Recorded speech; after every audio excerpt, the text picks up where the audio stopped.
Ang nakaraan. Matagumpay na nakapasok ang grupo ng Blood Queen sa loob ng kulungan, at pinagbabaril silang lahat ng mga gwardya, at ito ay walang kahirap-hirap nilang naiwasan. Inutusan ng lalaki ang lahat na manatiling kalmado at huwag magpanik dahil kasama pa nila ang kanilang 30 presidente dito. Nakarating na ang grupo ng Blood Queen sa loob ng kulungan. Nagtataka sila Chief Gang kung ano ang nangyayari at kung ito ba ay isang jailbreak. Habang sa kabilang banda, may inoobserbahan ang Blood Queen.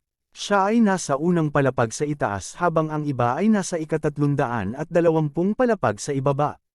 Nasa 500th floor ang ilang lalaki.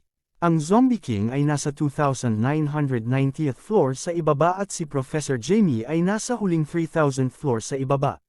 Sa ika-3,000 na palapag sa ibaba, may binubugbog at tumalsik sa pader. Dumaan lang si Zombie King, nagsimula ang chapter kung saan makikita ang isang malaking butas. Ang malaking butas na ito ay ang kulungan nila Professor Jamie at ng Zombie King. Makikita sa loob na kinakalaban nila Chief Gang at Pangulong Ying ang mga tauhan ng Blood Queen, at pagkatapos ay nakasalubong nila ang Blood Queen at ang kanyang mga malalakas na tauhan. Tinanong nila sila kung sino ang mga ito at bakit sila nandito. Habang nakatayo ng maganda ang Blood Queen, sinabi niyang ayaw niyang sayangin ang kanyang oras dito, at sinabi din niya na mayroon silang dalawang mapapagpilian. Ang una, ay hindi niya sila sasaktan kung ibibigay nila sa kanila si Professor Jamie, at ang pangalawa, kung hindi nila siya ibibigay, ipaparanas niya sa kanila ang kanyang tunay na kapangyarihan. Hindi sila nakinig sa kanya at agad na sinugod ni Pangulong Ying ang Blood Queen, na nagsasabing, mangarap siya. Ipinakitang mukhang nainis sa kanila ang Blood Queen.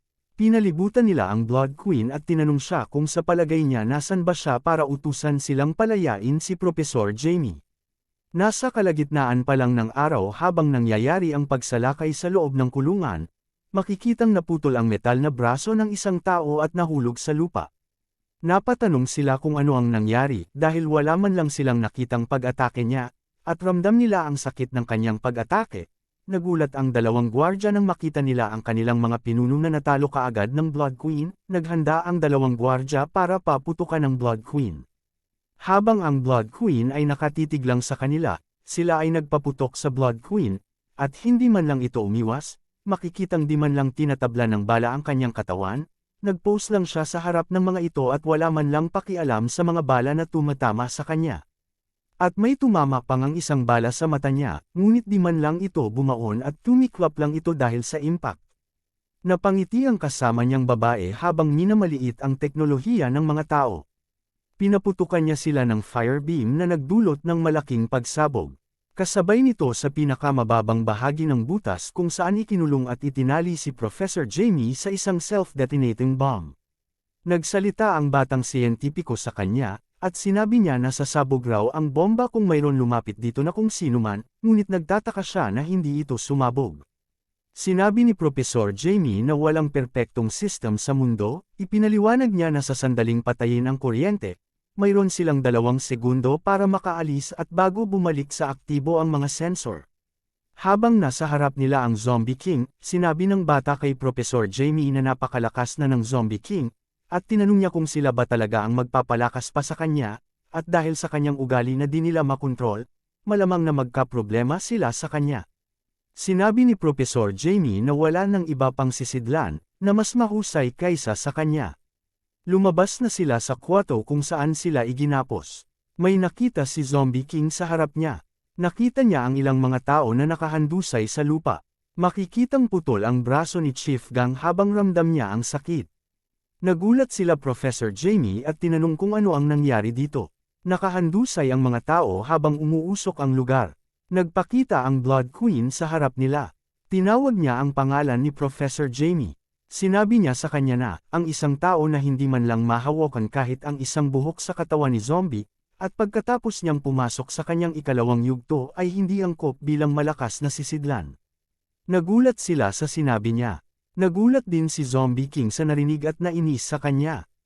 Hiniling ng Blood Queen kay Professor Jamie na gamitin ang kanyang katawan upang gawing sisidlan, habang kumpiyansa siyang nakatayo sa harap nila. Nagsalita si Zombie King na sinasabi ba niya na mas malakas siya kaysa sa kanya, na may pagmamalaki sa sarili.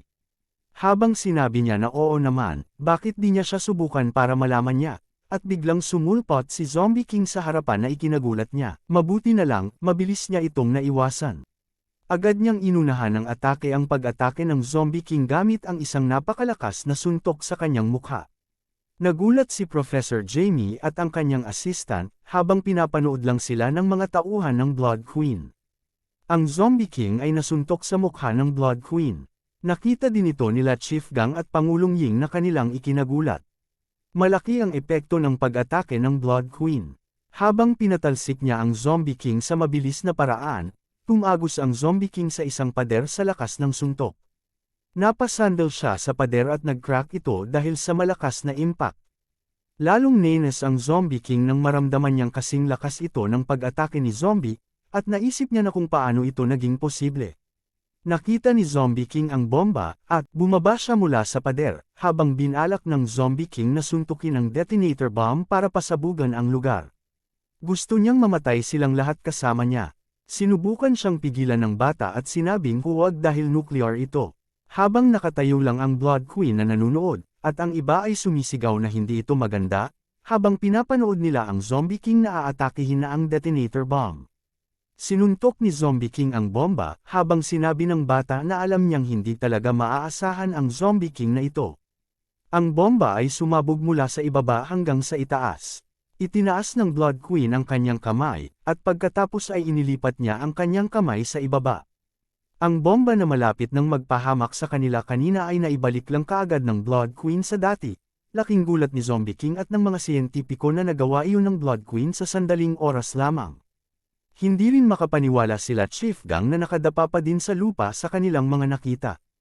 Ang bomba na detonator ay tiniklop lang na parang lata ng Blood Queen. Ginamit niya ito para durugan ang Zombie King sa lupa, at pagkatapos ang Zombie King ay nakahiga sa lupa nang walang malay. Hindi sila makapaniwala sa kanilang nakita at sa kapangyarihan na taglay ng Blood Queen. Sinabi ng Blood Queen sa kanya na sa napakahinang lakas niya iyon, napakalakas ng loob ng Zombie King na tawagin ang kanyang sarili bilang isang hari.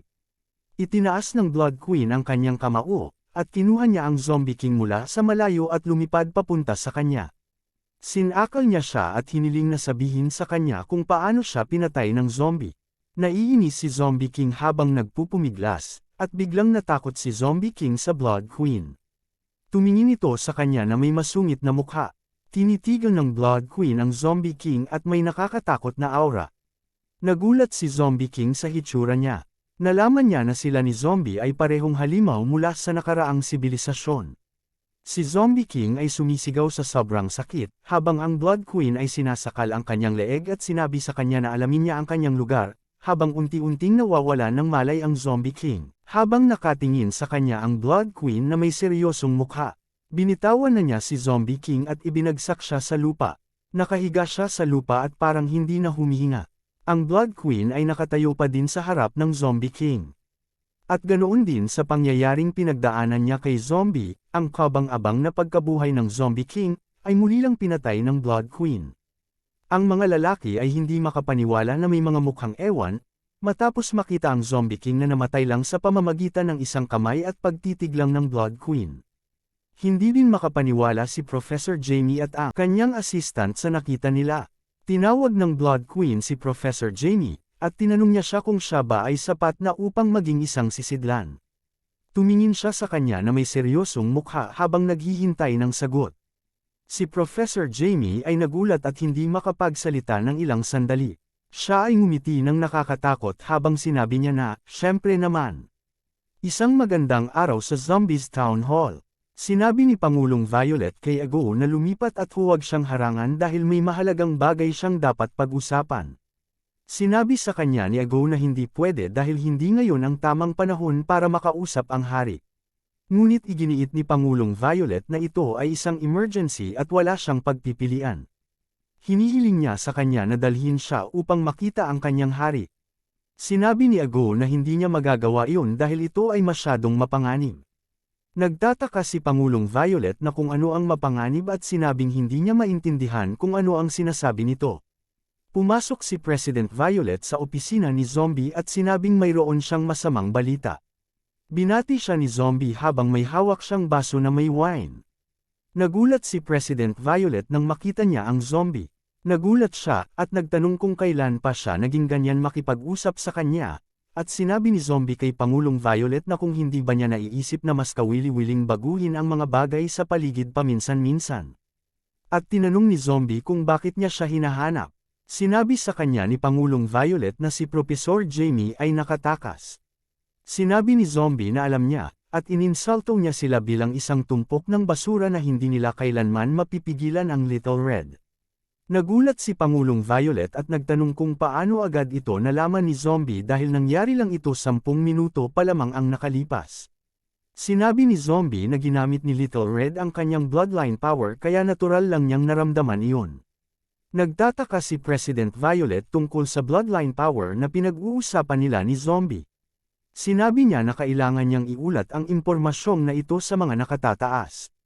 Hinayla ni Zombie si President Violet palapit sa kanya, at sinabi sa kanya na dahil nandito na siya, huwag muna siyang magmadaling umalis.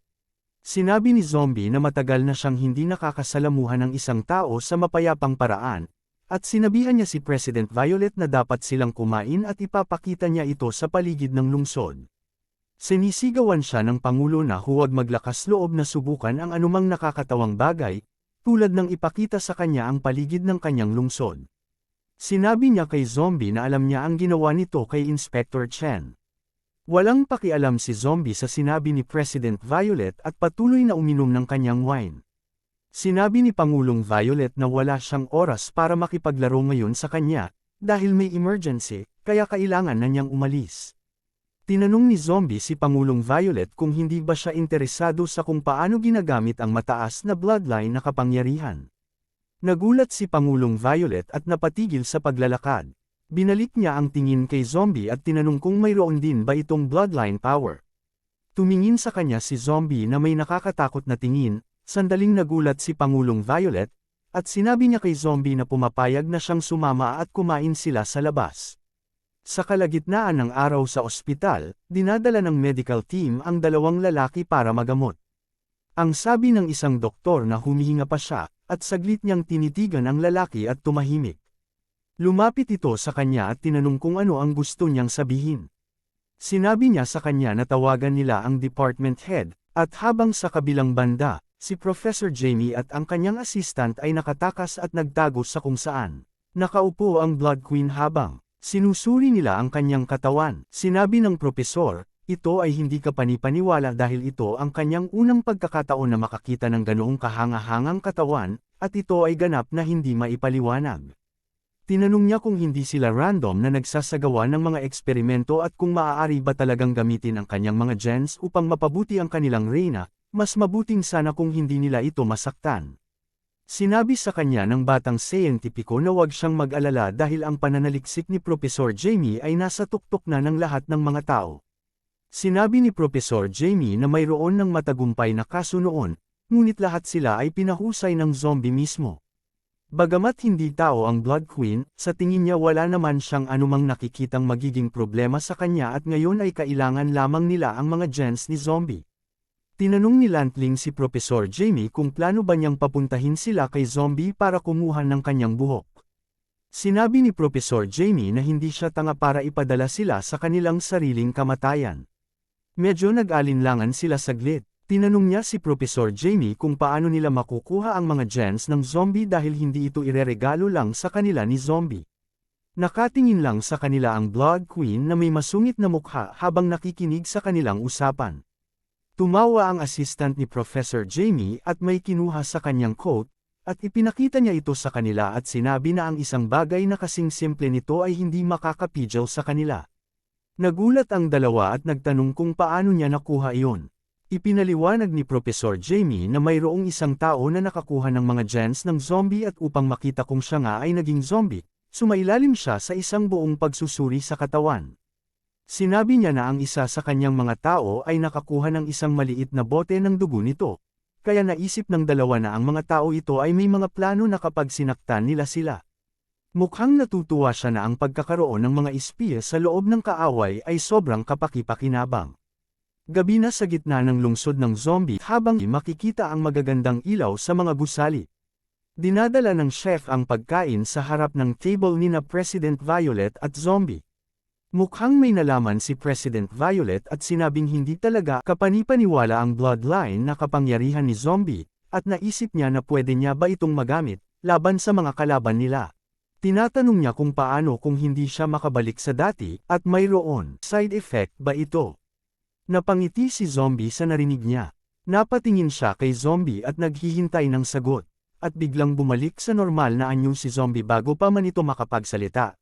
Nainis at napasigaw si Pangulong Violet at nagtanong kung hindi ba muna siya magtapos sa pagsasalita bago bumalik sa dating anyo, dahil pinabayaan pa niya ang isang napakahalagang bagay para makipag-date sa kanya. Sinabi ni President Violet na hindi dapat basta-basta nagpapalit ng mukha si Zombie at magkunwaring walang alam, kaya dapat niyang gampanan ang kanyang responsibilidad. Inalog ni President Violet si Zombie para bumalik sa pangalawa niyang anyo. Sinabi ni Zombie na ayaw niya, at hindi naman niya siya pinilit na sumama sa kanya, at kusang loob kang sumama.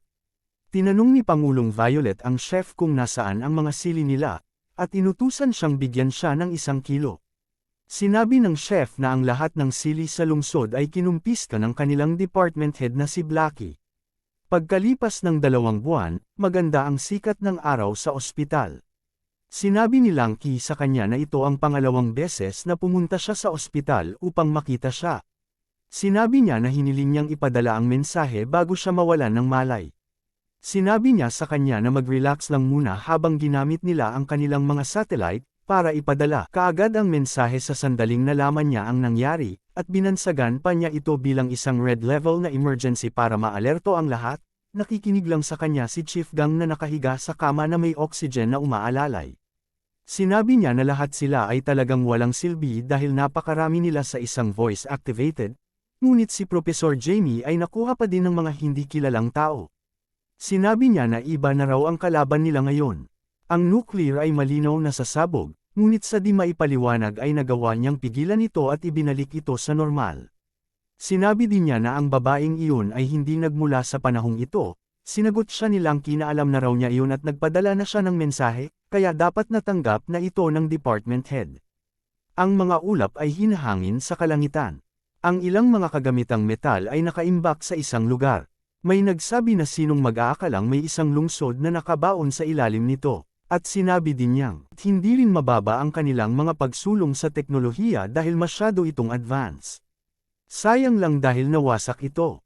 May isang sundalo na may kausap sa radio at nagsabi na, nakuha nila ito at naiintindihan. Nag-report siya sa department head na mayroon emergency sa kanilang department, at habang mayroong ipinakitang isang lalaking mukhang malakas na may maskara at mahaba ang buhok. Siya pala ang kanilang department head na pinakamalakas sa kanila. Kung nagustuhan niyo po ang video na ito, please pa-like at subscribe at i-click niyo na din po ang notifications bell para palagi po kayong updated sa mga bago nating videos. Maraming salamat po.